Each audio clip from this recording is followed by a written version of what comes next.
우리 옆에 있는 사람이랑 한번 인사해 볼까요? 주님의 충만한 은혜를 경험하고 돌아갑시다. 네, 우리 앞뒤 사람이랑 한 번 더 인사해 보겠습니다. 주님의 놀라우신 은혜를 경험하고 돌아갑시다. 네, 아멘이시죠? 네, 오늘도 주님이 우리에게 놀라운 은혜, 놀라운 말씀을 부어주실 줄로 믿습니다. 오늘 말씀은요, 여러분 좀 은혜 받는 말씀이 아니라 좀 딱딱한 말씀입니다. 그래서 중간에 졸려올 수도 있어요, 진짜로. 그래서 정신을 바짝 차리고 들으셔야 하는 말씀이고, 그리고 조금 길 수 있습니다. 근데 이 말씀이 은혜로운 말씀은 아니고 우리를 당장 회개시키는 말씀은 아닐 수 있지만 정말 이 시대에 꼭 필요한 말씀이고 우리가 꼭 알고 있어야지만 우리의 구원을 지킬 수 있는 그러한 말씀이기 때문에 저와 여러분들이 차근차근 오늘은 좀 성경 공부를 한다고 생각하면서 같이 우리가 이 말씀들을 나눴으면 좋겠습니다. 여러분, 이 시대에 하나님을 믿는다는 사람들이 굉장히 많아요. 천만 그리스도인이라고 말합니다. 분명히 우리가 보기에는 그리스도인이 너무나도 많아 보이는데 하나님이 우리에게 뭐라고 말씀하느냐? 좁은 문으로 들어가라는 거예요. 그리고 들어가기를 힘쓰라고 말하고 구원받는 사람이 적다고 주님이 직접 우리에게 말씀을 하셨어요. 그럼 여러분, 구원받는 사람이 많은 건가요? 적은 건가요? 우리에게 눈에 보이는 것과 상관없이, 그리고 주님이 분명히 교회를 대상으로 얘기했기 때문에 교회 안에서조차도 예수님을 믿는다만 하고 선지자 노릇하고 귀신을 쫓아내고 치유를 행한다 할지라도 지옥에 떨어지는 자들이 있다는 거예요. 우리가 계속해서 나눴던 것처럼 마태복음 7장, 마태복음 25장, 누가복음 13장에서 주님이 증거하고 있는 것처럼 예수님을 따르고 교회 안에 있었는데 주님이 그 사람과 관계를 갖고 있었습니까? 안 갖고 있었습니까? 안 갖고 있었다는 거예요. 내가 너를 모른다고 주님이 말씀한다는 거예요. 그 우리가 신앙생활을 하고 주님을 따른다고 말하는데 우리가 제대로 신앙생활을 하지 않으면 진짜 믿음을 가지고 천국에 들어가는 것이 아니라 가짜 믿음을 가지고 잘못된 신앙생활을 하다가 천국 갈 거라고 생각하다가 지옥에 떨어져 버린 거야. 그래서 우리가 이것에 대해서 계속해서 여러분들과 함께 구원론에 대해서 나누고 있었어요. 여러분, 교회 안에는요 굉장히 다양한 사람들이 있어요. 어떤 사람들이 있습니까? 혹시 제가 어저께 올렸던, 소리 조금만 줄여주시면 좋을 것 같아요. 어저께 올렸던 영상을 혹시 보셨나요? 어제 영상을 보니까 굉장히 충격적인 장면들이 그 영상에 나와요. 분명히 주님을 믿는다 말하고 신학교에서 강의를 해요. 여러분, 신학교에서 강의한다는 건 뭐예요? 신학생들에게 강의를 하는 거잖아요. 예수님을 누구보다 뜨겁게 믿고 예수님을 알고 있는 사람들에게 예수님을 증거하는데 어떤 예수를 증거해요? 성경에서 말하는 예수가 아니라 민중신학의 예수를 증거하고 있어요. 주체신학의 예수를 증거하고 있어요. 그러면서 뭐라고 말합니까? 자신이 생각하는 예수를 만들어서 그게 예수라는 거야. 그리고 그 예수를 위해서 우리가 무엇을 해야 된대요? 혁명을 일으켜야 된대요. 민중이 일어나가지고 나라를 바꾸고 유토피아를 일으키는 것이 하나님이 진짜로 원하는 나라라는 거야. 여러분, 분명히 똑같이 예수님을 믿는 것 같았어요. 우리가 이 실체를 볼 때는 그 찬양이 불안한 월십이라는 찬양이잖아요. 여러분, 조회수가 9만 회가 넘어요. 10만 회가 넘어요. 아무것도 모르고 같이 찬양하고 같이 예배하고 같이 경배를 했어요. 근데 여러분, 똑같은 예수를 경배하고 있었던 거예요? 아니라는 거예요. 완전히 다른 예수를 경배하고 있었던 거예요. 이처럼 우리가 교회를 다니고 주님을 믿는다고 말하지만 이 세상에서 정말 예수를 따르는 자가 있고 내가 만든 예수를 따르는 자가 있다는 거예요. 여러분, 그 대표적인 증거 중에 하나가 무엇입니까? 바로 출애굽기에 나오는 황금 송아지가 대표적인 예예요. 주님을 따른다고 착각을 했어요. 모세와 여호수아처럼 1세대들도 같이 주님을 따르고 있는 것 같았어요. 분명히 똑같은 반석에서 물을 마셨어요. 메추라기를 먹었어요. 같이 구원의 여정을 걷는 것 같았어요. 그런데요, 완전히 다른 중심을 가지고 있었던 거예요. 여러분, 모세는 누구를 만났어요? 진짜로 살아계신 하나님을 예배하고 경배하고 있었어요. 그런데 출애굽기 32장에 보니까 1세대들은 누구를 섬기고 있었느냐? 진짜 하나님을 섬기는 것이 아니라 우리를 위하여 우리를 인도할 신을 섬기고 있었던 거야. 그것이 하나님이 아니어도 되는 거예요. 때로는 그 모습이 황금 송아지여도 이게 우리의 하나님이라는 거예요. 당장 내 눈에 보이는 것처럼 하나님이 만들어줘야지, 보여야지만 이것이 내 하나님이고 아멘으로 인정할 수 있는 것. 이것이 무엇이에요? 우리 안에 종교적으로 만들어져 있는 예수라는 거예요. 잘못된 예수를 통해서 우리가 예수님께로 나아가는 것이 천국에 가는 건데 천국이 아니라 영생을 놓치는 길로 가고 있다는 거예요. 여러분, 이런 끔찍한 일이 저와 여러분의 삶 가운데 없어야 될 줄로 믿습니다. 근데 여러분, 우리가 예수님께 어떻게 인도함을 받습니까? 로마서 10장 17절이 제가 늘 외치는 거지만 신앙생활에서 가장 중요한 거예요. 믿음이 어디서 나온대요? 들음에서. 들음이 그리스도의 말씀에서 말미암는다는 거예요. 우리가 예수님께 나아가는 온전한 믿음을 가지고 있어야 되는데, 진짜 예수를 만나기 위해서는 무엇이 정확해야 되느냐? 그리스도의 말씀이 강대상에서 선포되어야 된다는 거예요. 하나님이 말씀이 아닌 것이 선포되기 시작해요. 그것을 통해서 우리에게 잘못된 예수가 들어가기 시작해요. 잘못된 예수에 대한 믿음이 들어가기 시작해요. 그리고 그 믿음을 아멘으로 받아들이고 그 믿음에 따라서 예배를 드리기 시작하니까 예수님이 아닌 다른 것을 섬기기 시작한다는 거예요. 그래서 우리가 진짜 예수를 섬기고, 진짜 공산주의가 말하는 예수가 아니라, 또 다른 비진리가 말하는 예수가 아니라 진짜 예수를 원한다면 한번 따라해 볼까요? 오직 성경으로 돌아가야 합니다. 여러분, 이거밖에 답이 없어요. 성경으로 돌아가는 것만이 우리를 온전한 구원으로 인도할 줄로 믿습니다. 여러분, 많은 사람들이 지금 성경을 따라야 된다고 말은 하지만 사실 성경을 따르고 있지 않고 무엇을 따르고 있어요? 자신의 교단이 속한 교리를 따르고 있어요. 신학교에서 배운 학문을 따르고 있어요. 여러분, 성경을 따라야지 우리는 학문을 따르는 자들이 아니에요. 우리는 성경을 따라야지 신학을 따르는 자들이 아니에요. 근데 내가 알고 있는 교리, 내가 생각하는 그 학문을 따라서 예수님을 믿기 시작하니까 성경과 전혀 다른 예수가 나오기 시작하는 거예요. 여러분, 그 대표적인 것 중에 하나가 무엇이에요? 우리가 계속 나누고 있었던 바로 칼빈주의예요. 여러분, 칼빈은 틀리지 않았어요. 루터는 틀리지 않았어요. 칼빈과 루터는 주구장창 우리에게 뭐라고 말했습니까? 오직 성경으로 돌아가야 된다. 개혁교회는 끊임없이 개혁돼야 된다. 아멘입니까? 여러분, 한번 개혁되는 게 우리가 아니에요. 우리는 날마다 우리 자신을 점검하면서 말씀으로 다시 돌아가야 될 줄로 믿습니다. 진정한 개혁은 무엇입니까? 단순히 죄를 끊는 게 개혁이 아니야. 진리이신 예수님께 돌아가는 게 개혁일 줄로 믿습니다. 단순히 로마 가톨릭에서 나오는 게 개혁이 아니라 로마 가톨릭이 아닌 말씀으로 돌아가는 게 개혁일 줄로 믿습니다. 이게 개혁의 정의라면 500년이 지난 지금 개혁을 우리가 유지하고 있는 것이 아니라 날마다 성경을 통해서 더 발전된 하나님의 말씀, 정말 가감하지 않는 하나님의 말씀으로 돌아가기 위해서 우리는 몸부림치고 있어야 되는 거야. 그런데 너무나 안타깝게 오늘날 한국교회의 신학은 1517년에 머물러 있어요. 오히려 1517년에 루터와 칼빈이 말했던 오직 성경으로 돌아가는 것이 아니라 자신이 임의로 만들었던 칼빈주의로 사람들을 이끌어가기 시작하는 거예요. 이 칼빈주의로 사람들을 이끌어가기 시작하면요, 거기에는 영생이 있을 수가 없어요. 왜 그렇습니까? 예수교는 예수님을 통해서만 영생을 얻는 거예요.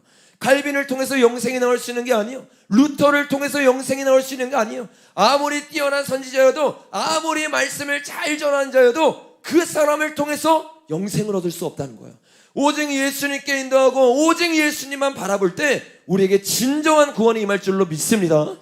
그래서 오늘 여러분과 함께 이 칼빈의 교리가 어떻게 잘못됐는지, 그리고 이 교리 때문에 우리가 어떻게 섞고 있었고 잘못된 신앙으로 나가고 있는지, 이 칼빈의 대표적인 교리가 5대 교리, 튤립의 교리라고 말하는데, 이 교리에 대해서 우리가 차근차근 하나하나 성경과 비교해 가면서 우리가 좀 나눴으면 좋겠습니다. 여러분, 여기서 우리가 조심해야 될 게 있어요. 칼빈이 맞을까요? 제가 맞을까요? 그렇죠. 둘 다 아니에요. 성경에서 뭐라고 말하느냐가 중요한 거예요. 내가 칼빈이 틀렸다고 말하는 것도 아니에요. 칼빈이 맞다고 말하는 것도 아니에요. 오직 성경이 뭐라고 말하는가, 우리가 성경을 찾아보면서 베레아 사람처럼 연구를 해보자는 거야. 여러분, 그럴 준비가 되셨습니까? 오늘 설교가 좀 딱딱할 수 있지만 진짜 예수님을 만나기 위해서, 진짜 예수님을 경배하기 위해서 이 작업들을 같이 거쳤으면 좋겠습니다. 우리 칼빈의 5대 교리는요, 크게 5가지가 있어요. 우리 준비한 PPT 한번 띄워줄 수 있으면 감사하겠습니다.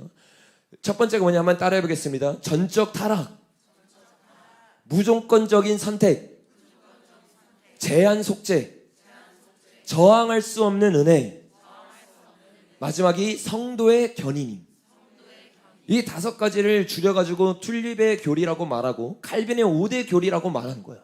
근데 이 첫째부터 5째까지는요, 논리적으로 이어져 있기 때문에 하나가 틀리면 다 틀릴 수밖에 없고 하나가 맞으면 다 맞을 수밖에 없는 그런 논리 구조로 이것이 만들어져 있었어요. 제가 간단하게 칼빈이 말하고 있는 5대 교리, 그러니까 칼빈이 말했다기보다는 칼빈의 후대주의자들이 만들었던 칼빈주의가 어떠한 형식으로 들어가는지에 대해서 먼저 설명을 하고 우리가 이것이 어떻게 잘못됐는지를 좀 봤으면 좋겠어요. 첫 번째로 이 칼빈주의자들이 믿는 건 무엇이냐면 전적으로 우리가 타락을 했다는 거야. 우리가 죄인임을 인정해요. 죄인 중에 대개수임을 인정합니다. 그런데 여기서 말하는 이 칼빈의 전적 타락은요, 우리가 생각하는 타락 그 이상의 타락을 말하는 거예요. 어떤 타락을 말하느냐, 우리가 완전히 타락이 됐기 때문에 복음을 들어도 우리는 구원받을 수 없다는 거예요. 하나님이 은혜를 주시고 하나님이 우리를 깨닫게 해야지만 복음이 우리 가운데 들어갈 수 있고 전적으로 하나님의 은혜로만 구원을 받을 수 있다고 말하는 거예요. 그 복음이 들어가도 하나님이 열어주지 않으면 구원을 받을 수 있다는 거 없다는 거예요. 없다고 말하는 거예요. 그 복음이 들어가는 게 중요한 게 아니라 가장 중요한 게 뭐가 되는 거예요? 우리가 우리의 힘으로 절대로 구원받을 수 없으니까 칼빈 그 이어서 당연히 나올 수밖에 없는 게 무조건적인 선택인 거예요. 하나님이 무조건적으로 선택을 해가지고요, 이 사람을 구원하고 이 사람의 마음문을 열기 시작한다는 거예요. 근데 이렇게 마음문을 열기 시작하는 게 하나님의 주권이라는 말이 들어가기 시작하니까 우리의 자유의지가 있습니까 없습니까? 없는 거예요. 복음을 들었을 때 내가 이 복음을 결정하고 결정하지 않을 게 나한테 정해지는 것이 아니라 하나님이 마음을 열어주면 강제적으로 구원을 받는다는 거예요. 이렇게 구원을 논리를 펼치니까 어떤 일이 생겨요? 제한 속죄라는 이론이 생기는데, 제한 속죄는 무엇입니까? 하나님의 피가 모든 사람을 위해서 쏟아진 게 아니라는 거예요. 구원받을 사람을 통해서만 하나님의 피가 쏟아졌다는 거예요. 이렇게 될 수밖에 없죠. 왜 그렇습니까? 하나님이 선택한 사람만 구원을 받으니까. 그러니까 예수님의 피는 모든 사람을 위해서 흘려진 게 아니라 누구를 위해서 흘려진 거예요? 하나님이 선택한 사람을 위해서만 흘려진 거예요. 여러분, 그렇게 되니까 어떤 일이 나요? 하나님이 선택한 사람이 구원받기 위해서는 하나님의 은혜가 필요한데 하나님 은혜에 저항할 수 있습니까 없습니까? 없어요. 그냥 하나님 선택하면 저항을 못하고 그냥 구원을 받는 거예요. 그리고 이렇게 구원을 받고 하나님이 이 사람들을 끝까지 이끌고 가야 되니까 성도를 견인해 가기 시작해요. 이 사람이 원든 원치 않든 견인이 된 상태로 계속해서 끌려가는 게 어떤 교리예요? 칼빈의 5대 교리라는 거예요. 이 교리대로 여러분 나아가기 시작하면요, 우리에게 이 교리대로 나아가기 시작하면 우리의 신앙생활이 잘못됐다는 것을 우리가 금세 깨달을 수 있는데, 교리의 색안경을 끼고 이 말씀을 보기 시작하니까요, 이게 깨달아지지 않는 거예요. 그리고 하나님의 말씀대로 나아가는 것이 아니라 5대 교리에 묶여서 내가 구원을 따놓은 단상이라고 착각하기 시작하는 겁니다.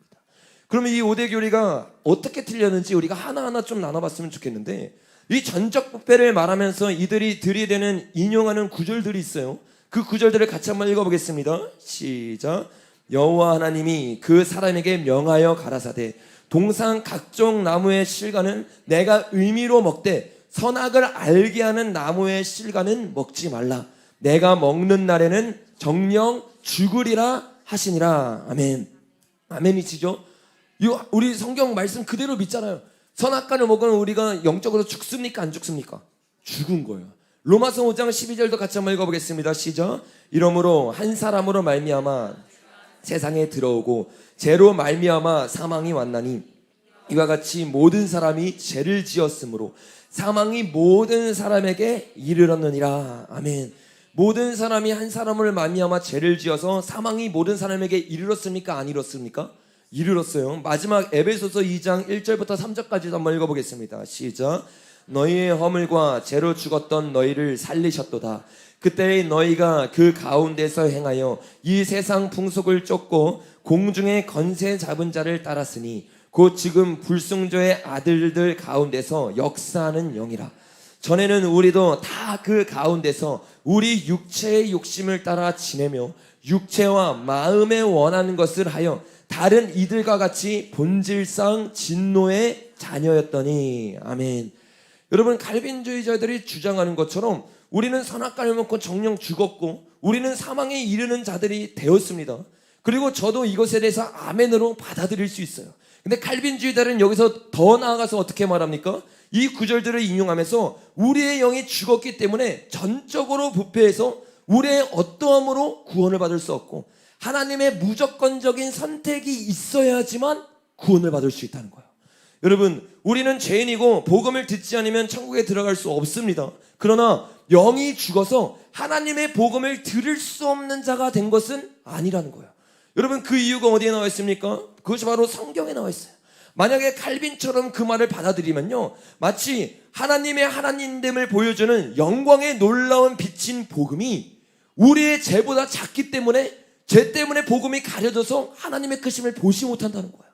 여러분, 이게 말이 되는 소리예요? 우리의 죄가 얼마나 크든 하나님의 복음이 더 클 줄로 믿습니다. 하나님의 복음의 빛이 우리의 마음을 비출 줄로 믿습니다. 여러분, 다음 구절인 창세기 3장 말씀 같이 한번 읽어보겠습니다. 시작. 그들이 그날에 바람 불 때 동상에 거느시는 여호와 하나님의 소리를 듣고 아담과 그의 아내가 여호와 하나님의 낯을 피하여 동상나무 사이에 숨은지라.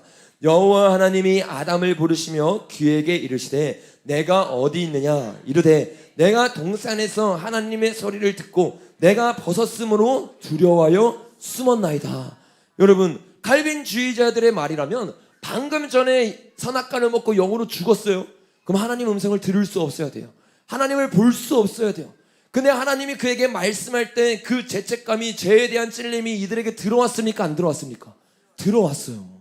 영이 죽었지만 복음이 들어가고 하나님의 말씀을 들을 수 있고 그 가운데 자신이 잘못한 것을 깨달을 수 있어요. 여러분, 어떻게 우리가 영으로 죽었다고 해가지고 하나님의 복음이 우리 가운데 안 들릴 수 있겠냐는 말이에요. 그 다음 구절인 로마서 말씀도 같이 한번 읽어보겠습니다. 시작. 하나님의 진노가 불의로 진리를 막는 사람들의 모든 경건하지 않음과 불의에 대하여 하늘로부터 나타나나니 이는 하나님을 알만한 것이 그들 속에 보임이라. 하나님께서 이를 그들에게 보이셨느니라. 창세로부터 그의 보이지 아니하는 것들 곧 그의 영원한 능력과 신성이 그가 만드신 만물에 분명히 보여 알려졌나니 그러므로 그들이 핑계하지 못할지니라. 아멘.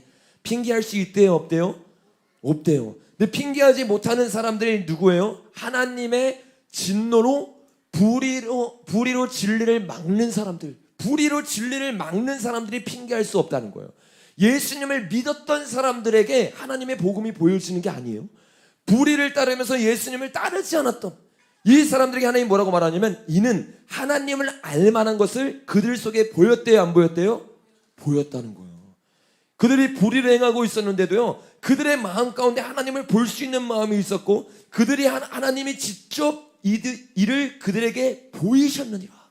성경에 있는 말씀 그대로 하는 거야. 그래서 하나님이 심판대 앞에서 뭐라고 말하는 거예요? 그러므로 그들이 핑계할지 못할지니라. 아멘입니까? 여러분, 하나님은요 불신자들에게도요 하나님의 복음을 보여주셨어요. 그럼 누가 그것을 선택한 겁니까? 바로 그 뒷구절인 로마서 28장 말씀, 28절 말씀 같이 읽어보겠습니다. 시작. 또한 그들이 마음에 하나님 두기를 싫어하며 하나님께서 그들을 그 상실한 마음대로 내버려 두사 합당하지 못한 일을 하게 하셨으니. 여러분, 누가 결정한 거예요? 그들이 마음에 하나님 두기를 싫어한 거예요.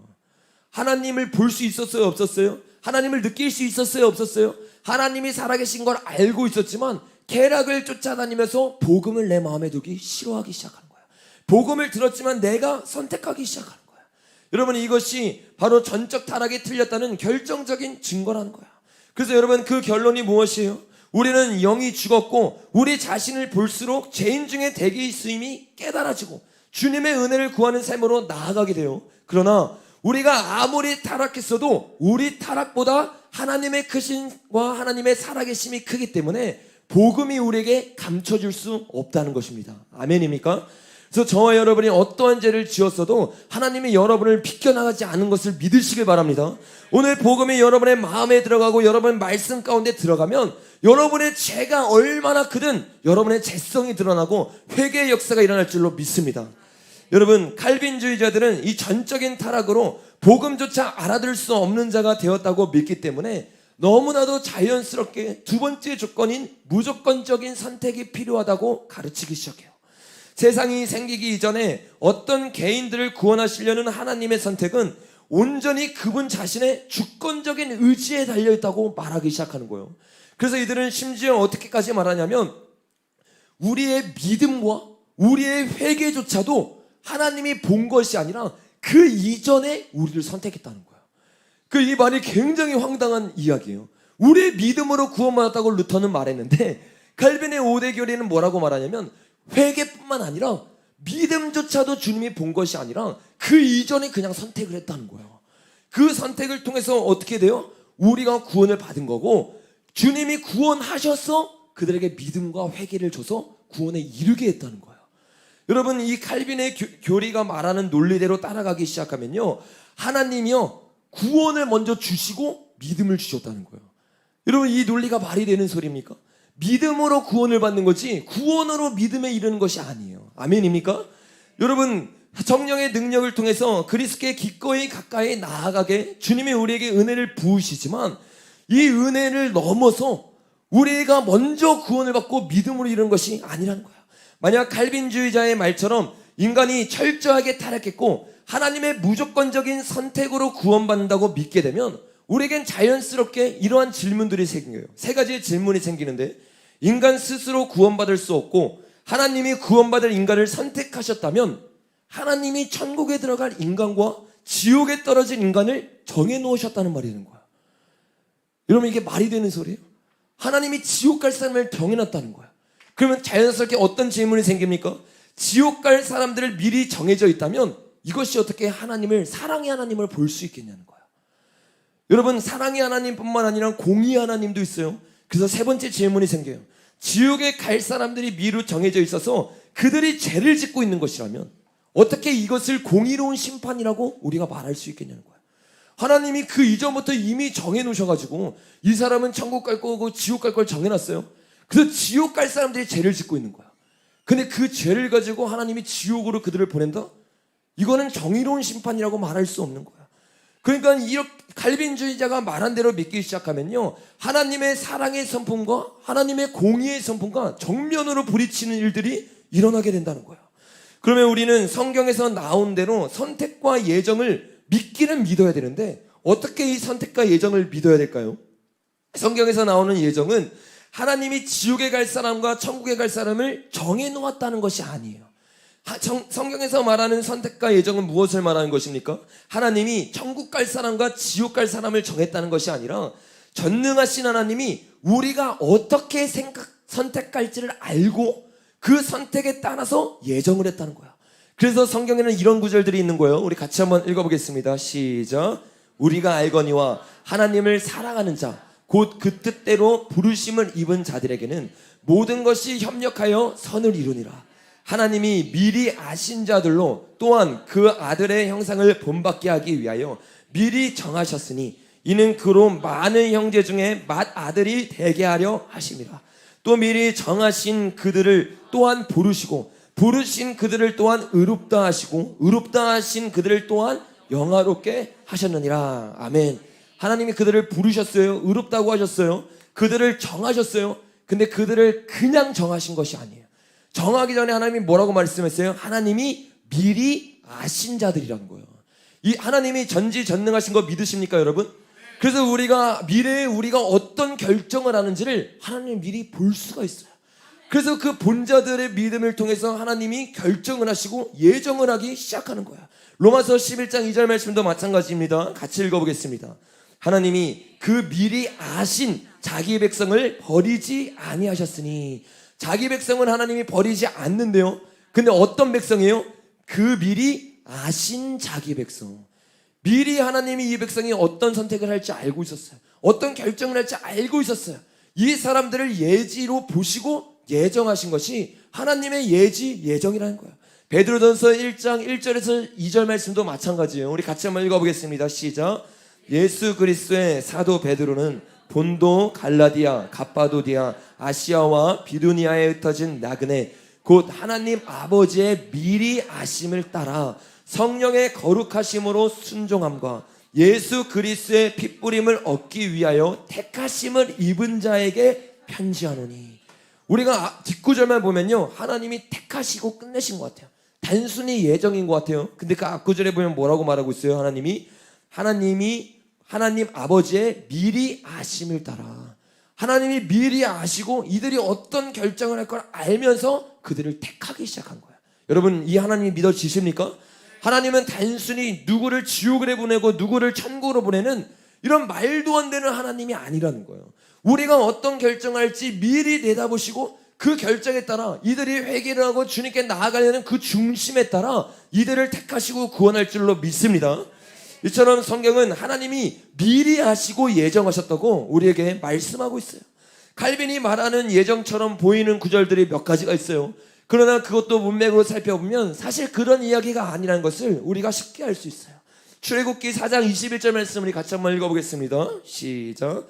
여호와께서 모세에게 이르시되 내가 애굽으로 돌아가거든 내가 내 손에 준 이적을 바로 앞에서 다 행하라. 그러나 내가 그의 마음을 완악하게 한즉 그가 백성을 보내주지 아니하리니.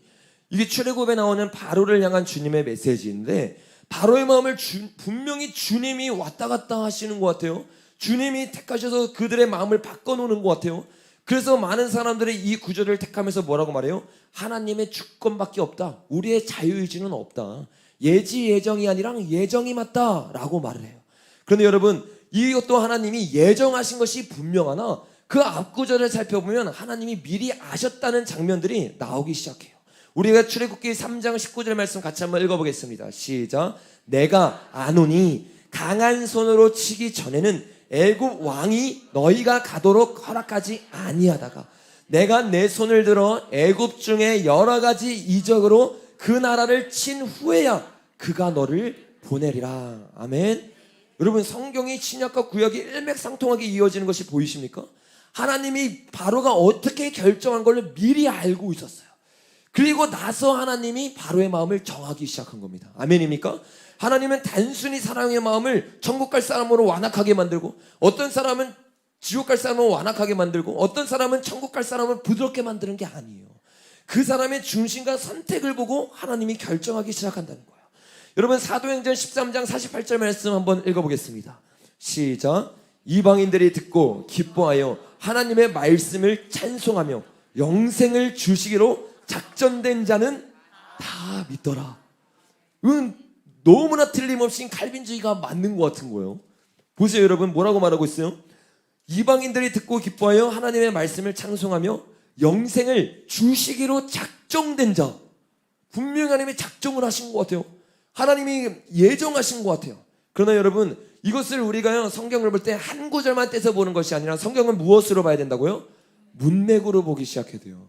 문맥에서 이것이 어떤 의미인지를 우리가 그 전 구절들과 함께 읽어봤으면 좋겠습니다. 44절부터 읽어보겠습니다. 시작. 온 시민이 거의 다 하나님의 말씀을 듣고자 하여 모이니 유대인들이 그 무리를 보고 시기가 가득하여 바울이 말한 것을 반박하고 비방하거늘 바울과 바나바가 담대히 말하여 이르되 하나님의 말씀을 마땅히 먼저 너희에게 전할 것이로되 너희가 그것을 버리고 영생을 얻기에 합당하지 않은 자로 자처하니 우리가 이방인에게로 향하노라. 아멘. 여러분, 이게 어떤 이야기예요? 이방인 중에서 작정됐다는 이야기가 아니에요. 전체적인 문맥을 보니까 뭐냐면 하나님은 이방인과 유대인 모두에게 복음을 주시길 원했고 이들을 구원하기를 원했어요. 근데 유대인들이 여러분 어떻게 했습니까? 하나님은 이들에게 복음이 들어가길 원했어요. 말씀이 먼저 너희에게 전해질 것이로되 근데 하나님이 정하셨나요? 아니죠. 너희가 그것을 버리고 영생을 얻기에 합당하지 않은 자로 어떻게 했대요? 자처하기로. 하나님이 정하신 게 아니에요. 유대인들이 자신의 마음 가운데 하나님 두기를 싫어한 거예요. 그러니까 하나님이 그들을 구원하기 원했는데 구원할 수 있었습니까? 없었습니까? 없었어요.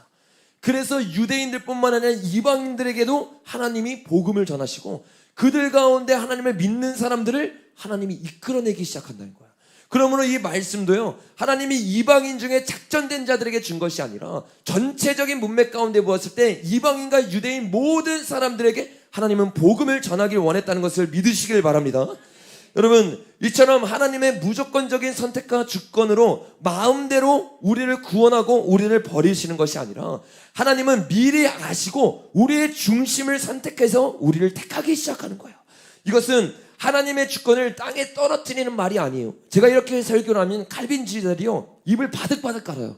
그러면서 왜 하나님의 주권을 땅에 떨어뜨리냐고 말을 하는 거예요. 자유의지를 말하기 시작하니까. 그런데 여러분, 하나님이 하나님의 주권으로 자유의지를 존중하고 미리 내다보시고 결정하겠다고 하나님이 정하셨는데, 그게 어떻게 하나님의 주권을 훼손하는 행위가 될 수 있겠습니까?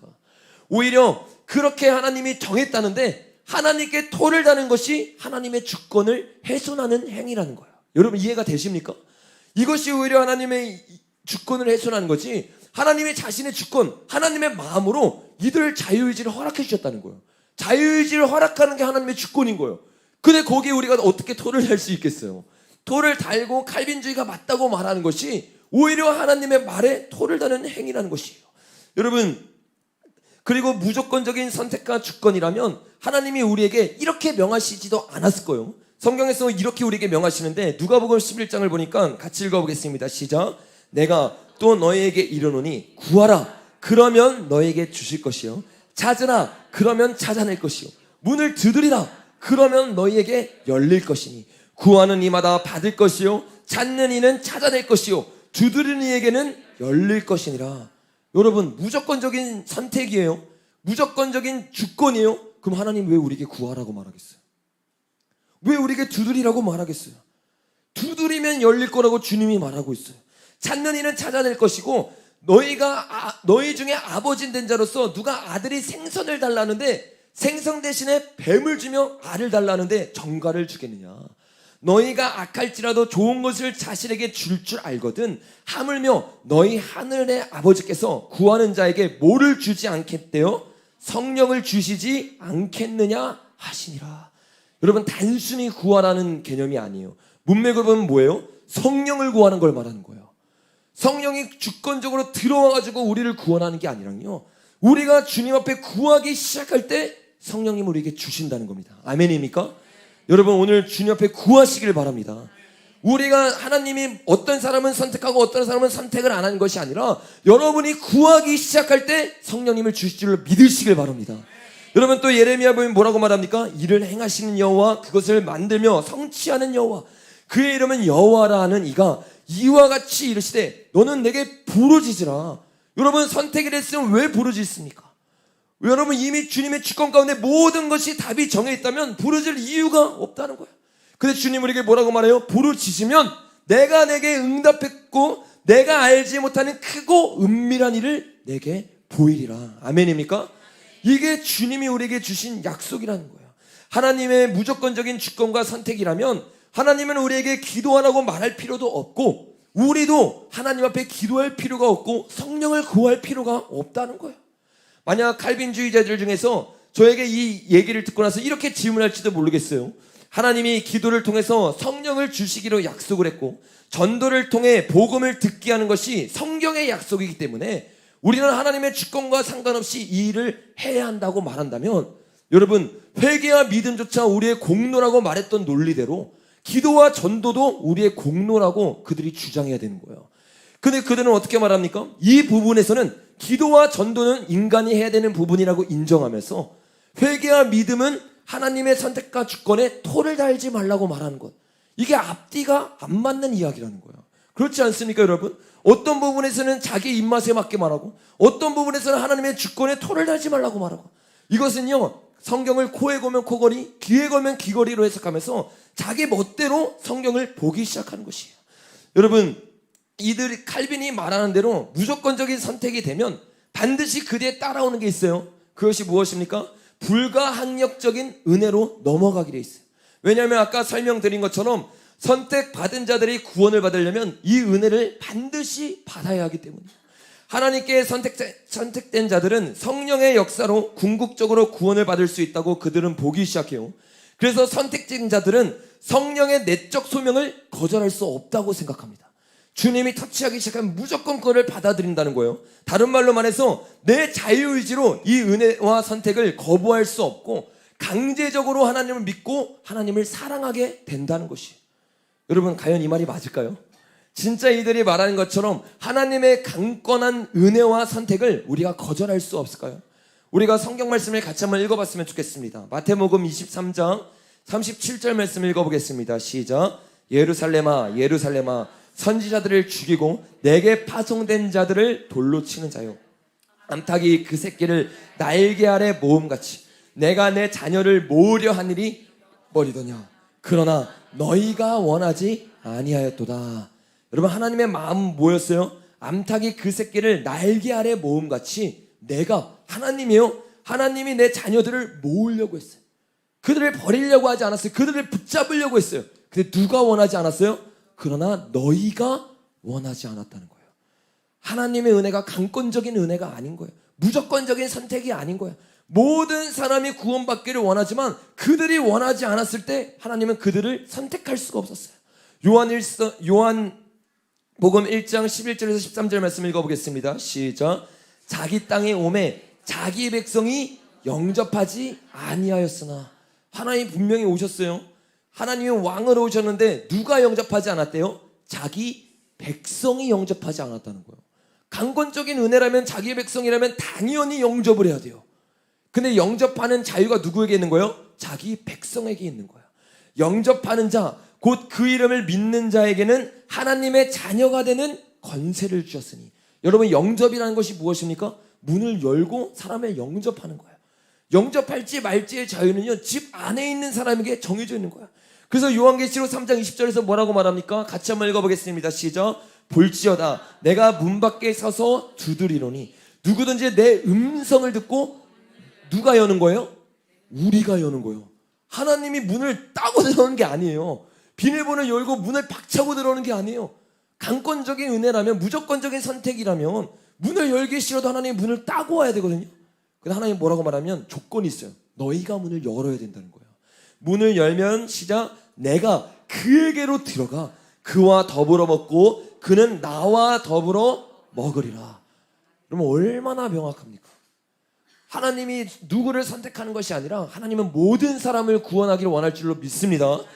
여러분, 누가복음 9장 말씀 읽어보겠습니다. 시작. 또 무리에게 이르되 아무든지, 여러분 하나님이 택한 사람이에요? 아니면 아무든지예요? 아무든지예요. 아무든지 나를 따라오려거든 자기를 부인하고 날마다 제 십자가를 지고 나를 따를 것이니라. 누구든지 아무든지 영생을 얻을 수 있어요. 근데 어떻게 돼요? 내가 하나님을 따르기 시작해야 되는 거예요. 아멘입니까? 우리가 하나님을 따르지 않는데 하나님은 우리를 이끌어갈 수 없는 거예요. 제자로 만들 수 없는 거예요. 십자가를 지게 만들 수가 없는 거예요. 여러분, 로마서 1장 28절도 같이 한번 읽어보겠습니다. 시작. 또한 그들이 마음에 하나님 두기를 싫어하며. 누가 하나님 두기를 싫어했대요? 그들이. 사람이 결정을 한 거예요. 하나님께서 그들을 그 상실한 마음대로 내버려 두사. 강권적인 은혜라고 생각해 보세요. 무조건적인 선택이라고 생각해 보세요. 상실한 마음대로 내버려 두지 않죠. 그 마음을 부수고 그 마음을 부드럽게 만들고 회개시켜서 구원에 이르게 만들 거예요. 근데 하나님은요, 그들의 마음을 존중하시는 거예요. 여러분, 이게 진짜 사랑일 줄로 믿습니다. 어떻게 사랑이라고 말하면서 하나님을 스토커로 만드는지 모르겠어요. 칼빈주의가 말하는 하나님은요, 진정한 사랑을 원하는 게 아니라 내 말대로 따르는 로봇을 만들라는 거예요. 이게 어떻게 진짜 사랑이라고 말할 수 있겠습니까? 누가복음 7장 말씀도 같이 한번 읽어보겠습니다. 시작. 모든 백성과 세리들은 이미 요한의 세례를 받은지라. 이 말씀을 듣고 하나님을 의롭다 하되 바리새인과 율법교사들은 그의 세례를 받지 아니하므로 그들 자신을 위한 하나님의 뜻을 저버리니라. 하나님의 뜻은 뭐예요? 그들을 구원하기 원했어요. 그들이 회개하길 원했어요. 근데 바리새인들과 율법교사들은요, 자신을 위한 하나님의 뜻을 저버리기 시작해요. 누가 저버린 거예요? 하나님인가요? 바리새인들과 율법교사들이었다는 거예요. 여러분, 이처럼 성경은 불가항력적인 은혜와 무조건적인 선택을 말하고 있지 않습니다. 전적인 하나님의 은혜로 모든 것이 시작되지만 우리가 선택할 수 있도록 하나님은 우리를 존중해 주시는 거예요. 그리고 이것이 진정한 사람의 모습이라고 제가 아까 설명을 드렸어요. 강제적인 사랑은 절대로 사랑일 수가 없어요. 여러분을 사랑한다고 어떠한 한 남자가 와가지고 여러분을 아파트에 감금해 놓았다고 생각해 보세요. 이거는 사랑이 아니에요. 나를 무조건 사랑해야 된다고 말한다고 생각해 보세요. 이거는 스토커고 이거는 경찰에 잡혀가야 되는 사람이지, 성경에서는 그런 사랑을 한 번도 우리에게 말한 적이 없어. 근데 칼빈주의는 무조건적인 은혜를 말하면서 하나님을 마치 이런 스토커와 같이 만들기 시작하는 거야. 우리의 마음과 상관없이, 우리의 자유의지와 선택은 존중함이 없이 그냥 너는 나를 사랑해야 돼. 그리고 너는 천국에 들어가야 돼. 여러분, 이것이 어떻게 사랑일 수 있겠어요? 하나님도 우리에게 강제적인 순종을 원하지 않으셨어요.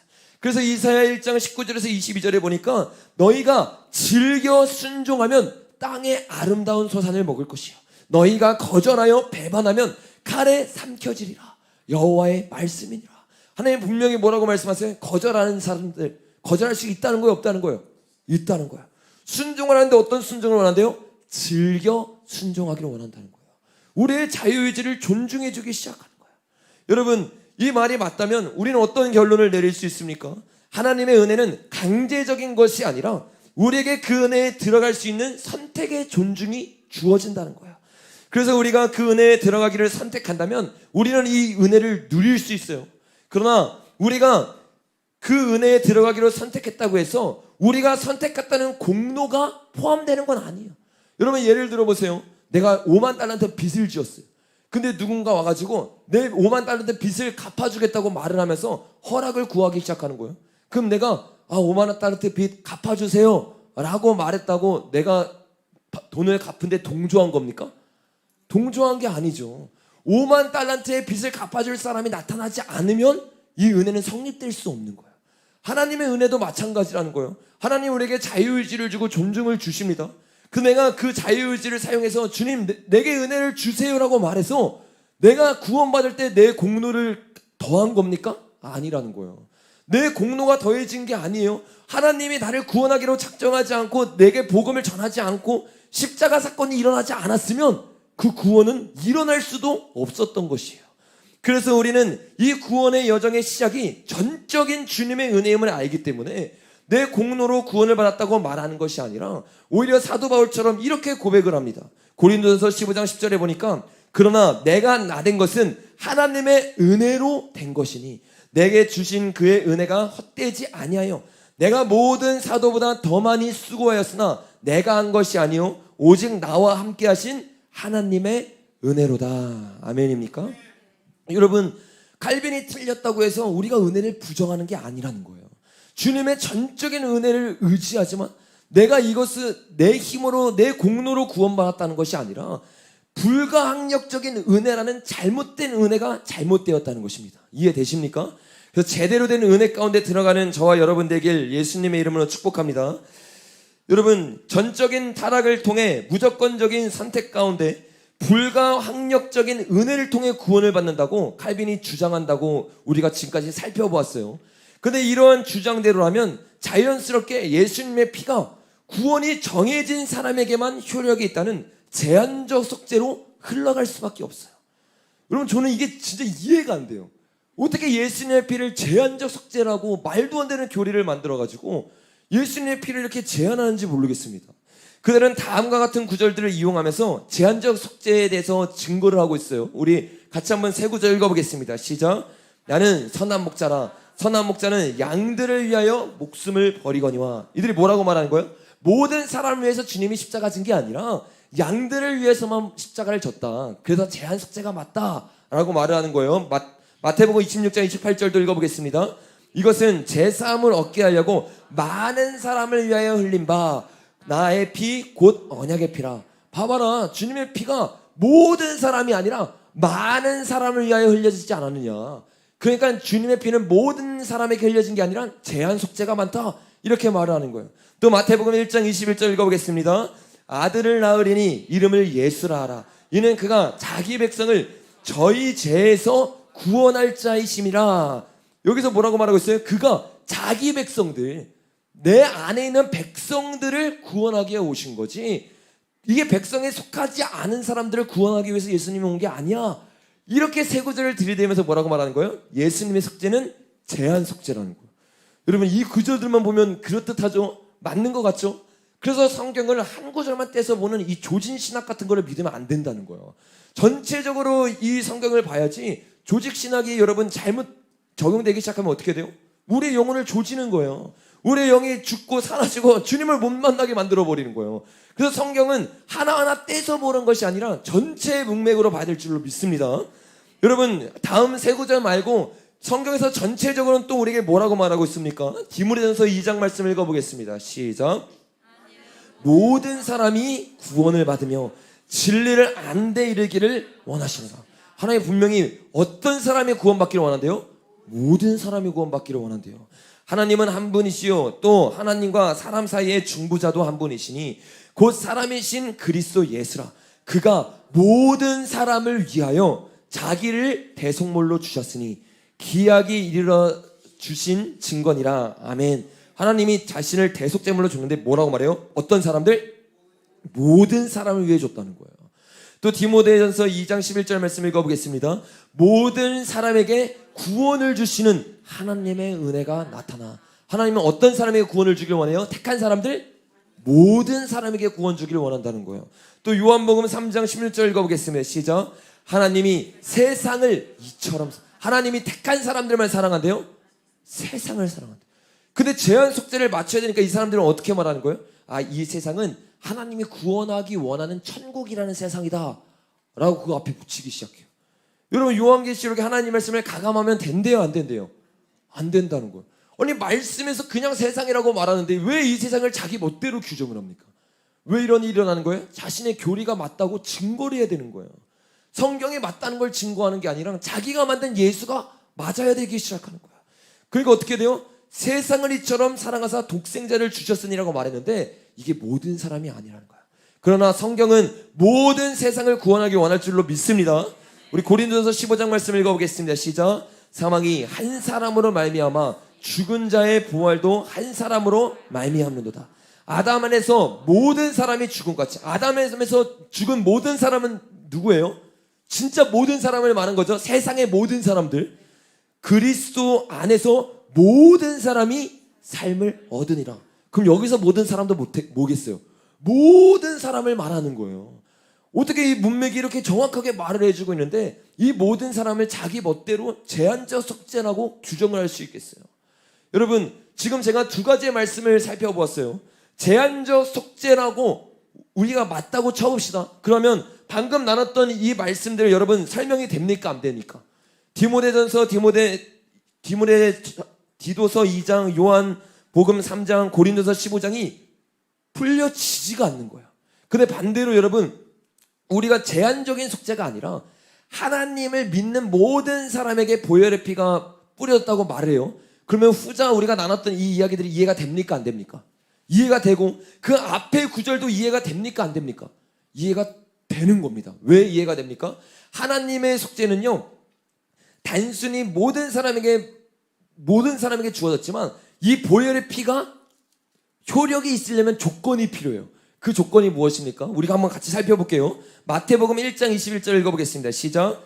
아들을 낳으리니 이름을 예수로 하라. 그가 자기 백성을 저희 죄에서 구원할 자라. 우리가 아까 처음에 읽었던 세 구절 중에 있는 거죠. 근데 여러분, 여기서 이 자기 백성이 그들 칼빈주의자들이 말하는 것처럼 그냥 자기 백성, 진짜 구원받은 백성을 말하는 걸까요? 아니라는 거예요. 요한복음 1장 말씀 읽어보겠습니다. 시작. 자기 땅에 오매 자기 백성이 영접하지 아니하였고. 그럼 이 자기 백성은 뭐예요? 하나님이 선택한 백성이라는 것이 아니라 세상에 있는 모든 인류를 가리켜서 자신의 백성이라고 말한 거예요. 그리고 그 백성 가운데 영접하는 자가 있고 영접하지 않는 자가 있다는 거예요. 그 예수 그리스도 보혈의 피는 언제 효력이 있는 거예요? 복음을 듣고 예수님을 영접하고 믿는 자들, 이 자들에게 예수의 피가 효력이 있을 줄로 믿습니다. 그러니까 하나님이 말한 게 이해가 되는 거예요. 뭐라고 말씀했습니까? 하나님이 양들을 위하여 목숨을 버리거니와, 이 말도 이해가 되는 거예요. 아, 모든 사람을 위해서 예수님이 십자가를 졌지만 그 가운데서 예수님을 영접한 사람들, 예수님의 양되기를 결단한 사람들을 위해서 하나님이 십자가 진 거 맞습니까? 안 맞습니까? 맞다는 거예요. 그러니까 여러분, 칼빈이 말하는 제한적 속죄로 생각하면요, 뒤에 말했던 구절들이 이해가 안 돼요. 근데 모든 사람을 위해서 주님이 십자가를 졌다고 성경 그대로 받아들이면요, 모든 구절들이 일맥상통하기 시작하는 거예요. 그러니까 어떻게 돼요? 주님이 많은 사람을 위해서 피 흘린 것도 맞는 말이 되는 거예요. 왜요? 모든 사람을 위해서 주님이 십자가를 졌지만 그 가운데 예수님 앞에 회개하고 구원받은 많은 사람을 위해서 주님이 십자가 진 것도 맞기 때문이에요. 이해가 되십니까? 그래서 성경을 한 구절만 가지고 해석하는 것이 아니라 전체적인 전체적인 문맥 가운데서 해석해야지만 전체적인 하나님의 메시지들을 알 수 있다는 거예요. 이처럼 제한적인 속죄는 성경적이지 않지만 또 예수의 피가 모든 사람을 다 구원한다는 뜻도 아니라는 거예요. 이대로 흘러가면 이게 뭐예요? 만인 제사장, 만인 구원설이 돼버리는 거예요. 예수님의 피가 모든 사람을 위해서 주어졌기 때문에 회개하지 않아도 구원받을 수 있다는 거예요. 이거 맞아요, 틀려요? 이것도 틀린 거예요. 그럼 우리는 어디로 가야 되는 거예요? 좌우로도 치우치는 것이 아니라 예수님이 모든 사람을 위해서 피를 흘렸지만 이 피에 효력이 있는 조건이 있구나. 이 조건을 주님이 뭐라고 말해요? 요한복음 3장 16절 읽어보겠습니다. 시작. 하나님이 세상을 이처럼 사랑하사 독생자를 주셨으니 이는 어떤 자들을 멸망하지 않게 하려고 그를 믿는 자마다 멸망하지 않고 영생을 얻게 하려 하심이라. 이 피가 모든 사람에게 효력이 있는 것이 아니라 예수님을 믿는 자, 이 사람에게만 영생이 부어질 줄로 믿습니다. 또 히브리서 10장에 보니까 여러분 뭐라고 말해요? 우리가 진리라는 지식을 받은 후에 고의적 짐짓 죄를 범한 즉 다시 속죄하는 제사가 있대요, 없대요? 없대요. 그러면서 뭐라고 말해요? 모세의 법을 폐한 자도 도세 증인으로 말미암아 불쌍히 여김을 받지 못하고 죽었거든. 하물며 하나님의 아들을 짓밟고 자기를 거룩한 언약의 피를 부정한 것으로 여기고 은혜의 성령을 욕되게 한 자들. 여러분, 은혜의 성령을 욕되게 하고 언약의 피를 부정하게 한 사람이 어떤 사람이요? 복음을 받고도요 고의적으로 죄를 짓는 사람들이에요. 하나님이 구원을 했다고 말하고 자기가 하나님이 나를 천국으로 보냈다고 말하면서 보혈의 피가 있으니까 나는 어떻게 살아도 된다는 거야. 그러면서 여전히 죄 가운데 살기 시작해요. 보혈의 피가 효과가 있습니까, 없습니까? 없다는 거예요. 우리가 성경을 볼 때는 제한적인 속죄를 보는 것이 아니라 어떻게 보는 게 맞아요? 모든 사람을 위해서 주님이 피를 흘렸지만 이 피는 믿는 사람들에게, 그리고 믿는 사람들 중에서도 보혈의 피를 의지하면서 죄를 마음대로 짓는 사람 아니라는 거예요. 죄를 짓지 않고 주님을 의지하면서 살아가는 사람들에게 주님의 보혈의 피가 효력이 있을 줄 믿습니다. 그래서 로마서 2장에서도 이렇게 말해요. 이런 일을 행하는 자를 판단하고도 같은 일을 행하는 사람아, 여전히 죄를 짓고 있는 사람아, 내가 하나님의 심판을 피할 줄로 생각하느냐? 혹 내가 하나님의 인자하심이 너를 인도하여 회개하심을 알지 못하여 그의 인자하심과 용납하심과 길이 참으심이 풍성함을 멸시하느냐? 하나님의 인자하심을 말하면서 보혈의 피를 말하면서 어떻게 해요? 내가 짓고 싶은 죄 다 짓고 있는 거야. 그리고 보혈의 피가 있으니까 나는 구원받았다는 거야. 나는 선택받았으니까 어떻게 살아도 된다는 거예요. 하나님 뭐라고 말해요? 하나님의 길이 참으심을 멸시하느냐라고 말하는 거예요. 얼마나 무서운 말씀이에요. 내가 잘못 생각해서 선택받았다고 착각하는 순간, 내가 어떻게 살아도 구원받고 하나님 나를 이끌어간다고 착각하는 순간 하나님의 피를 내가 짓밟기 시작한다는 거예요. 하나님의 풍성한 은혜를 멸시하기 시작한다는 거예요. 여러분, 이런 오해에 빠지지 않는 저와 여러분 되길 예수님의 이름으로 축복합니다. 그렇다면 이 제한적인 숙제를 결론을 낸다면 어떻게 우리가 결론을 낼 수 있겠습니까? 예수님의 피는 모든 사람을 위해서 흘리셨다는 결론을 낼 수 있고, 그리고 그 피는 복음을 듣고 회개하여 믿는 사람에게만 효력이 있다고 저와 여러분이 믿길 예수님의 이름으로 축복합니다. 여러분, 마지막 5번째예요. 한번 따라해 보겠습니다. 성도의 궁극적인 구원은 성도의 견인으로 이루어집니다. 여러분, 맞을까요, 틀릴까요? 전적인 타락 가운데 우리의 힘으로 구원받을 수 없으니 무조건적인 선택과 불가항력적인 은혜로 구원받는 사람들에게는 자연스럽게 마지막으로 다가오는 교리가 바로 성도의 견인 교리예요.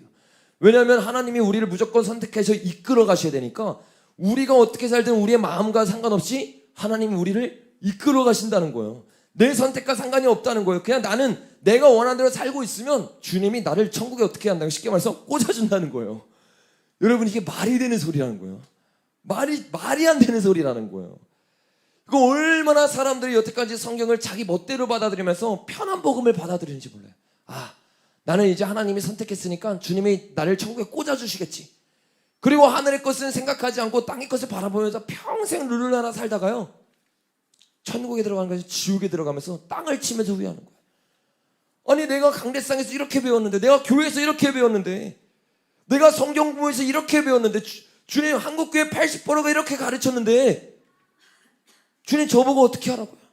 누구의 책임을 질 수가 없다는 거예요.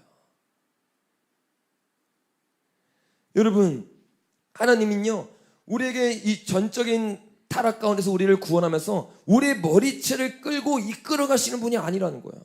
어떤 사람들은 이 견인의 고리를 말하면서 이렇게 말해요. 우리와 하나님이 손을 이렇게 잡고 있어요. 내 손을 놓으면 하나님이 잡고 있으니까 우리 천국으로 끌려간다는 거예요. 근데 이거는 인본주의적인 설교지, 우리가 듣기 좋은 설교지, 성경에서 언제 우리에게 그렇게 말했어요? 성경에서 말하는 조건대로 우리가 나가야 될 줄을 믿습니다. 성경에는 분명히 견인의 교리를 말하고 있어요.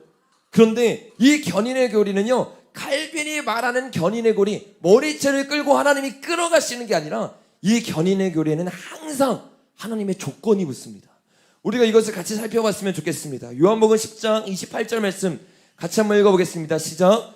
내가 저희에게 영생을 주노니 영원히 멸망치 아니할 터이요 또 저희를 내 손에서 빼앗을 자가 없느니라.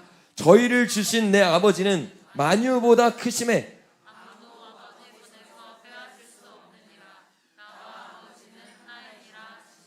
여러분 어떠세요? 꼼짝없이 칼빈의 견인의 교리가 맞는 것 같지 않으세요? 아니 하나님이 우리에게 영생을 주고 영원히 멸망하지 아니할 터이요 영원히 멸망하지 않는데요. 또 저희를 내 손에서 빼앗을 자가 있대요 없대요? 없대요. 그 여러분 칼빈주의자들이 이거를 이렇게 들이대면 여러분 어떻게 반박하시겠습니까? 그게 우리 가운데 있어야 되는 거예요. 그냥 전도사님이 우리 교회에서는 칼빈이 잘못되고 가르쳤으니까 칼빈은 잘못됐어, 이게 아니라는 거예요. 말씀에서 말하는 거가 무엇인지를 우리가 알고 있어야지. 그냥 어렴풋한 걸로 여러분 구원을 얻는 거 아닙니다.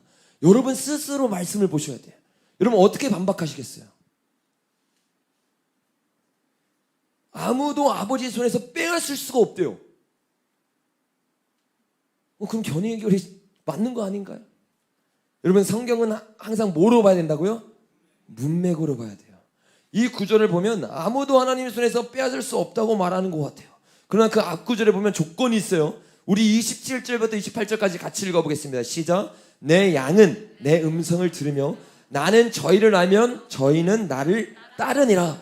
내가 저희에게 영생을 주노니. 누구에게 영생을 주는 거예요? 내 양. 이 양이 누구예요? 하나님의 음성을 듣고 하나님을 따르는 자들인 거예요. 그냥 아무나 이끌어가는 게 아니에요. 근데 칼빈주의자들은요 성경 바로 앞에 있는 문맥을 잘라버리고 자기가 원하는 것만 딱 들이대면서 뭐라고 말해요? 봐봐, 하나님 우리 구원하시잖아, 우리 이끌어가시잖아. 하나님은 언제 아무나 이끌어가신다 했어? 이 저희는요 하나님을 따라가는 자들, 자기의 마음으로 주님 앞에 내 인생을 내놓고 주님 앞에 나아가는 자들, 주님은 이 자들을 책임져 주실 줄로 믿습니다. 우리가 날마다 주님의 음성을 듣고 주님을 따라가기 시작하면요 우리의 영생은 빼앗깁니까 안 빼앗깁니까? 안 빼앗기는 거예요. 내가 그래서 매일매일 내 삶을 예수님 어떻게 해요? 따라가야 되는 거예요. 예수님과 인격적인 교제가 없고 예수님의 음성을 듣지 못하고 예수님이 나를 어떻게 인도하는지를 모르는데 어떻게 내 영생이 확정됐다고 착각할 수 있겠어요? 평생을 살아면서 주님의 음성을 들어본 적이 없어요. 주님을 따라가기 위해서 결단한 적이 없어요. 그러고 나서 뭐라고 말하는 거예요? 나는 영생을 얻었다는 거예요. 나는 구원을 얻었다는 거예요. 내 인생에서 회개가 없고 내 인생에서 돌이킴이 없는데 어떻게 주님을 따라갔다고 말을 할 수 있겠어요? 여러분 주님이 우리에게 원하는 것은요 단순히 영생을 얻었다는 것이 아니라 하나님과 동행하기를 원하시는 거예요. 교제를 나누기를 원하시는 거예요. 그래서 주님의 맨 마지막에 우리에게 뭐라고 말해요? 내가 너를 도무지 알지 못한다는 거예요. 하나님의 음성을 듣고 하나님과 교제를 나누는 사람, 그래서 성령의 교통하심을 가진 사람, 영원한 사귐에 들어간 사람, 이 사람이 영생에 들어가는데 하나님과 교제를 나눈 적이 없어요. 사귐을 나눈 적이 없어요. 그리고 교리로만 말씀을 받아들였어요. 여러분 그러니까 하나님 뭐라고 말하는 거예요? 너 내 음성 들은 적 없잖아. 너 나랑 교제 나눈 적 없잖아. 나랑 사랑 나눈 적 없잖아. 그러면서 나만 왜 이용하려고 그래? 내가 너를 도무지 알지 못한다. 불법을 행하는 자야 내게서 떠나가라. 주님의 음성을 듣는다는 건 뭐예요? 말씀대로 살아가는 거거든요. 그냥 말씀대로 안 살아가요. 내가 원하는 대로 살아가면서 나는 영생을 얻었대요. 아버지는 나를 손에서 빼앗아 가지 않는데요. 여러분이 잘못된 미혹에서 벗어나길 예수님의 이름으로 축복합니다. 우리 로마서 8장 15절 말씀도 읽어보겠습니다. 시작. 너희는 다시 무서워하는 종의 영을 받지 아니하고 양자의 영을 받았으므로 우리가 아빠 아버지라고 부르시느니라. 여러분, 이것도 우리가 아멘으로 받아들일 수 있고, 이 말씀을 우리가 너무 좋아하는 말씀인데, 이것은 칼빈이 너무나도 좋아하는 말씀이에요. 꼼짝없이 칼빈의 견인의 교리가 맞는 것 같아요. 다시는 무서워하는 종의 영을 받지 않는데요, 양자의 영을 받는데요. 그러니까 우리의 구원을 잊어버리지 않고 하나님이 끌고 갈 수 있는 것 같아요. 근데 여러분, 이것도요, 칼빈이 말하는 것처럼 그런 것이 아니라 그 앞에 조건이 있어요. 로마서 13절부터 같이 한번 읽어보겠습니다. 시작. 너희가 육신대로 살면 반드시 죽을 것이로되 영으로서 몸의 행실을 죽이면 살리니 무릇 하나님의 영으로 인도함을 받는 사람은 곧 하나님의 아들이라. 너희는 다시는 무서워하는 종의 영을 받지 아니하고 양자의 영을 받았으므로 아빠 아버지라 부르시느니라. 아멘. 여러분, 어떤 사람이 다시 무서워하는 종의 영을 안 받는 사람이에요? 하나님의 영으로 인도함을 받는 사람. 내가 내 양이 내 음성을 듣고 따라오는 것처럼요, 하나님의 영, 성령님의 음성을 듣고 따라가는 사람은 다시는 종의 영을 받을 수 없어요. 아멘입니까? 여기도 뭐를 말하고 있는 거예요? 그러니까 구원은요, 하나님과의 교제라는 거예요. 하나님을 알아가고 하나님의 영을 따라가야 되는데 인도함 받는 법을 몰라요. 여러분, 이게 어떻게 하나님의 구원을 받은 사람이라고 말할 수 있겠어요? 우리가 주일에 지금 계속 나누고 있잖아요. 6가지의 도에 대해서. 첫 번째가 뭐였어요? 죽은 행실을 회개함. 두 번째가 뭐예요? 하나님께 대한 신앙. 세 번째가 뭐예요? 세례들. 네 번째가 뭐예요? 안수. 그 다음 뭐예요? 부활. 마지막 6번째가 뭐예요? 하나님이 우리를 심판하신다. 이 6가지가 그리스도의 도의 초보라고 주님이 말하고 있어요. 근데 여기에 핵심이 제가 뭐라고 말했어요? 세례들과 안수라는 거예요. 왜요? 세례들과 안수를 통해서 우리 가운데 성령의 터치가 있기 시작하는 거예요. 성령을 알아가기 시작하는 거예요. 주님의 음성이 들리기 시작하는 거예요. 주님을 경험하기 시작하는 거예요. 주님을 맛보기 시작하는 거예요. 그 기도 가운데서 주님 앞에 다고다고 하면서 내 기도 응답이라 들어주세요가 아니라 주님을 알아가는 시간을 갖는 겁니다. 아멘입니까? 여러분, 구원받은 사람의 기도는요, 다고다고 하는 기도가 아니에요. 이것 주세요 저것 주세요 하는 기도가 아니에요. 주님을 알아가고 주님과 교제를 나누는 기도로 들어가야 되는 거예요. 이 사람만 구원을 받고 하나님의 영으로 인도함을 받을 수 있는 겁니다. 여러분, 하나님의 영으로 인도함을 받고 있습니까? 정말 내 양은 내 음성을 듣는다는 주님의 말씀처럼 주님과 풍성한 교제를 나누고 있습니까? 이 교제를 나누고 있지 않다면 여러분은 아빠 아버지라고 부르는 것이 아니라 다시 종의 영을 받을 수 있는 사람이 될 수 있다는 거예요. 정말로 주님과 날마다의 교제를 나누고 사랑을 나누길 예수님의 이름을 축복합니다. 우리 한 2구절만 더 살펴봤으면 좋겠는데, 로마서 8장 1절 말씀 보겠습니다. 시작. 그러므로 이제 그리스도 예수 안에 있는 자에게는 결코 정죄함이 없나니. 아멘. 여러분, 결코 정죄함이 없대요. 그러면 이제는 예수님이 말한 대로 칼빈이 말하는 것처럼 견인의 교리는 우리를 쭉 끌고 가는 것 같아요. 근데 이 말씀도 여전히 조건이 있어요. 그 조건이 뭐예요? 이제 그리스도 예수 안에 있는 자에게는 결코 정죄함이 없나니. 예수님 안에 있어야지만 정죄감이 없을 줄로 믿습니다. 예수님 안에 있다는 건 뭐예요? 그 다음 구절 2절부터 읽어보겠습니다. 시작. 이는 그리스도 예수 안에 있는 생명의 성령의 법이 죄와 사망의 법에서 너를 해방하였음이라. 율법이 육신으로 말미암아 연약하여 할 수 없는 그것을 하나님은 하시나니 곧 죄로 말미암아 자기 아들을 죄 있는 육신의 모양으로 보내어 육신의 죄를 정하사 육신을 따르지 않고 그 영을 따라 행하는 우리에게 율법의 요구가 이루어지게 하려 하심이라. 아멘. 그리스도 예수 안에 있다는 건 뭐예요? 예수님 안에 있는 생명의 성령의 법을 따르는 자가 된다는 거예요. 그 여러분, 성경은요 계속해서 똑같은 걸 말하는 거예요. 내 양은 내 음성을 듣고 성령님의 음성을 듣는 거. 그러니까 여러분, 이 맨 마지막 요한계시록에서 마지막 때에 대한 교회를 말하면서 뭐라고 말하는 거예요? 귀 있는 자는 성령이 교회에게 하는 음성을 들으라는 거예요. 이 음성을 듣는 사람만 구원받을 수 있는 거야. 주님이 두드리는 거를 듣는 사람만 문을 열어줄 수 있는 거야. 저와 여러분에게 이 영적인 눈과 영적인 귀가 열려야 될 줄로 믿습니다. 여러분, 마지막 에베소서 4장 30절 말씀 우리 같이 한번 읽어보겠습니다. 시작. 하나님의 성령을 근심하게 하지 말라. 그 안에서 너희가 구속의 날까지 인치심을 받았느니라. 아멘. 여러분 이것도 꼼짝없이 칼빈의 교리가 맞는 것 같아요. 그 안에서 너희가 구속의 날까지 인치심을 받았대요. 근데 여러분 이 인치심을 받은 사람은 어떤 사람이에요? 앞에 여기에 답이 바로 있죠. 하나님의 성령을 근심하지 않게 하는 사람. 성령님을 근심하고 성령이 떠나가면 성령님이 우리에게 인치시는데 성령님이 떠나가면 인을 칠 수가 없는 거예요. 그래서 우리는 어떻게 해야 돼요? 날마다의 삶 가운데 성령님을 근심시키지 않기 위해서, 성령님을 아프게 하지 않기 위해서 내 삶 가운데 날마다 성령님께 초점을 맞춰서 주님과 마음이 합한 삶을 살아가기 시작해야 되는 거예요. 여러분 얼마나 성령이 명백하게 우리에게 말을 해주고 있습니까?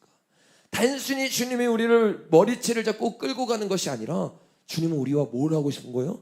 교제를 나누고 싶은 거예요. 교통하고 싶은 거예요. 우리와 소통을 나누고 싶은 거예요. 이렇게 소통을 나누고 우리와 사랑을 나누고 싶은 하나님을요, 교리로 딱딱하게 만들어 보니까 사랑의 하나님이 완전히 사라져버린 거예요.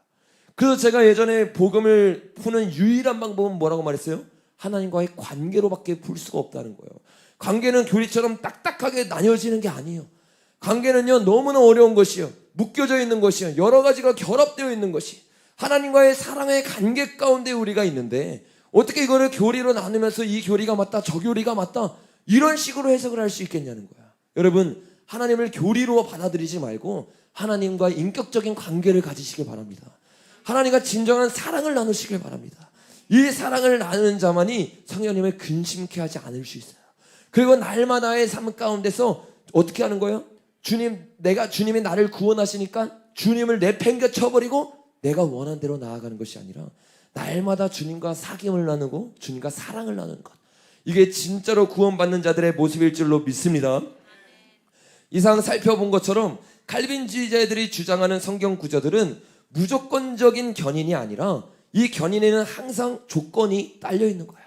그래가지고 성경에서는 곳곳에서 이러한 경고가 나오는 거예요. 고린도서 9장 27절에 내가 내 몸을 쳐 복종하게 함은 내가 남에게 전파한 후에 자신이 도리어 버림을 당할까 두려워함이로다. 빌립보서 12장 13절에 보니까 그러므로 나의 사랑하는 자들아 너희가 나 있을 때뿐 아니라 더욱 지금 나 없을 때에도 항상 복종하여 두렵고 떨림으로 너희 구원을 이루라. 아멘입니까? 베드로전서 4장 7절에 만물의 마지막이 가까워왔으니 그러므로 너희는 정신을 차리고 근신하여 기도하라. 칼빈주의의 말대로 한다면 이 말들이 하나도 말이 되지 않는 소리 하는 거야. 마지막으로 주님 뭐라고 말합니까? 누가복음 13장 2절에 보니까 좁은 문으로 들어가기를 힘쓰라. 내가 너희에게 이르노니 들어가기를 구하여도 못하는 자가 많으리라. 아멘입니까? 여러분 성경은 이처럼 우리에게 한 사람이 말하는 것, 칼빈이 말하는 것만 받아들이고 있는 것이 아니라 폭넓게 주님이 말하는 구원은요 단순히 칼빈에서 말하는 교리가 아니라 성경대로 믿어야지만 진짜 구원에 이를 줄로 믿습니다. 여러분 이 구원으로 들어가야 되는데 많은 교회들, 많은 신자들이 칼빈주의에 속고 있어요. 잘못된 교회를 받아들이기 시작해요. 잘못된 믿음을 받아들이기 시작해요. 그리고 어떤 일이 생기는 거예요? 예수님을 믿고 예수님을 따른다고 말하는데 내 삶 가운데 죄가 여전히 있어요. 내 삶 가운데 여전히 습관적인 죄 가운데 헤어져 나오지 못해요. 그리고 주님 앞에 안전하게 내가 구원을 받는다, 내가 천국에 간다는 이 잘못된 거짓 교리들을 붙잡고 있는 거야. 그러면서 죄를 회개하지 않아요. 죄 가운데 있는데 두려워 떨지 않아요. 그러니까 주님을 무서워하지 않고 주님을 두려워하지 않으니까 한국교회가 이 꼴이 되어버린 거야. 여러분 한국교회에 죄가 만연하고 배도의 흐름이 가득한 근본적인 원인은 이 구원론이 있다는 거야. 구원론이 잘못되기 시작해요. 내 구원을 이미 따놓은 당상이라고 생각해요. 그러니까 총회장 되는 데 목적이 있는 거예요. 장로 되는 게 목적이 있는 거예요. 어떻게 장로가 되고 총회장이 되는데 돈을 쓰면서 되기 시작합니까? 사람들에게 돈을 돌리기 시작합니까? 왜 이런 세상에서도 일어나지 않는 더러운 일들이 교회에서 일어나는 줄 아세요 여러분? 구원을 따놓았다고 생각하는 거예요. 예수를 믿으면 구원받는다고 생각하는 거예요. 이 잘못된 구원론 때문에 세상의 빛과 소금이 되지 못하는 거예요. 주님 앞에 거룩한 삶을 살려고 하지 않는 거예요. 그러니까 세상 사람이나 기독교인이나 똑같은 거예요. 전혀 다르지 않아요. 왜? 나는 구원을 따놨으니까. 세상과 똑같이 경쟁하면서 내가 세상을 이겨야 되니까. 여러분 어디서부터 이런 잘못된 뿌리들이 나오기 시작했습니까? 제가 시간을 거듭하면 거듭할수록, 목회를 거듭하면 거듭할수록 다른 데에 초점을 맞추는 것이 아니라 이 구원론, 복음에 초점을 맞춰야 되는 걸 뼈저리게 깨달아요. 다른 거에 문제가 아니었어요. 단순히 나라의 문제가 아니에요. 단순히 교회의 겉으로 드러나는 것의 문제가 아니에요. 그 문제의 근본적인 원인은 나는 이미 내 영혼은 천국에 있는 거야. 그 동성애를 지어도요, 뭐라고 말해요? 난 천국에 있다는 거예요. 동성애자들을 사랑해줘야 된다는 거예요. 공산주의를 믿으면서 자기가 원하는 유토피아 꿈꾸면서도 천국에 들어갈 수 있다고 생각하는 거예요. 얼마나 안타까운 일들입니까? 여러분, 이것이 그들만의 문제예요? 아니라는 거야. 우리 모두의 문제라는 거야. 여러분, 그래가지고 강명식 찬양 인도자가 뭐라고 말합니까? 찬양 인도를 하려고 그래요. 주님을 만나려고 그래요. 주님께 인생을 올인하려고 그래요. 근데 그 인도자들의 삶에 들어가 보니까 어때요? 삶에서 혼전 순결이 없어요. 혼전 동거는 말할 것도 없고 음란함이 가득한 삶을 살아가기 시작하는 거예요. 성적으로 타락하기 시작하고 쾌락을 쫓아가기 시작해요. 왜? 내가 죄를 짓고 있는데 이 죄를 하나님이 이미 구원했다는 거예요. 여전히 죄를 지으면서 쾌락을 즐기면서 내가 원하는 대로 살아가면서 어떻게 구원을 받았다고 말합니까? 저와 여러분도 마찬가지라는 거예요. 단순히 이 진리를 알고 있는 게 목적이 아닌 거예요. 나는 내 삶 가운데서 이 진리를 두려워하고 있는가? 정말로 내가 어떻게 살아도 천국에 간다는 것이 아니라 내가 어떻게 잘못 살면 지옥에 떨어질 걸 알고 두려워하고 있는가? 근데 우리의 삶 가운데 그 두려움이 사라지기 시작해요. 주님을 경외함이 사라지기 시작해요. 그 삶 가운데 어떻게 해요? 죄가 가득한 거예요. 두려운 거예요, 여러분. 저와 여러분의 삶 가운데 말로는 칼빈의 교리가 잘못됐다고 말할 수 있을지 몰라도 여러분의 삶이 증거하고 있는 건 무엇입니까? 여러분의 신앙은요, 칼빈주의를 사랑하고 있을 수도 있어요. 여러분의 마음은 칼빈주의를 옹호하고 싶을지도 몰라요. 왜? 내 죄를 끊고 싶지 않거든요.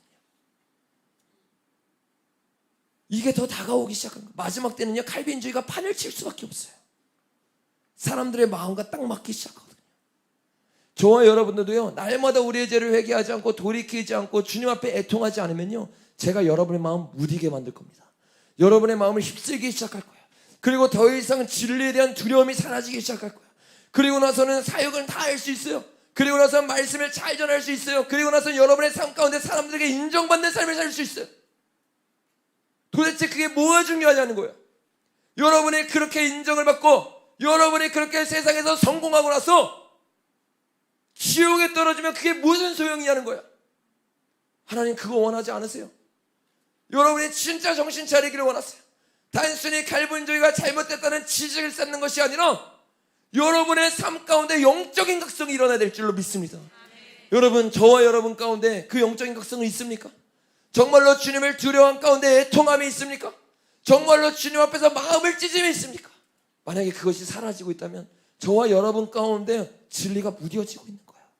그래서 이 시간에 우리가 주님 앞에 오늘 기도하면서 나아갈 때 정말로 주님 앞에 주님, 칼빈주의가 잘못된 걸 깨닫는 걸로스로 끝나는 것이 아니라 정말 주님과의 교제가 회복되게 하여 주시옵소서. 주님과의 사랑이 회복되게 하여 주시옵소서. 이 사랑이 회복되고 교제가 회복되고 주님과의 교통이 회복되지 않으면 여러분의 인생은 머리로만 지식을 쌓다가 지옥에 떨어지는 자가 되는 거예요. 주님과의 첫상이 사라졌다면 애통해야 되는 거예요. 주님과의 교통이 사라졌다면 애통해야 되는 거예요.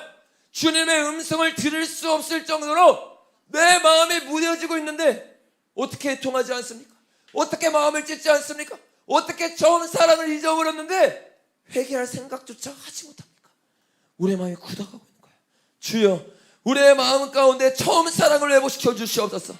주님, 진정한 견인의 교리 가운데 주님과 교제 나누게 하여 주시옵소서. 주님과 사랑 나누게 하여 주시옵소서. 이 시간 우리가 들은 말씀 기억하면서 주님 잘못했던 복음 내려놓고 온전히 주님 따르기를 원합니다. 주님 앞에 회개할 수 있도록 주여 은혜 부어 주시옵소서. 죄에 대한 결단이 일어나게 하시고 영적인 각성이 일어나게 하여 주시옵소서. 우리 들은 말씀 기억하며 주여 세 번 외치고 기도합니다. 주여.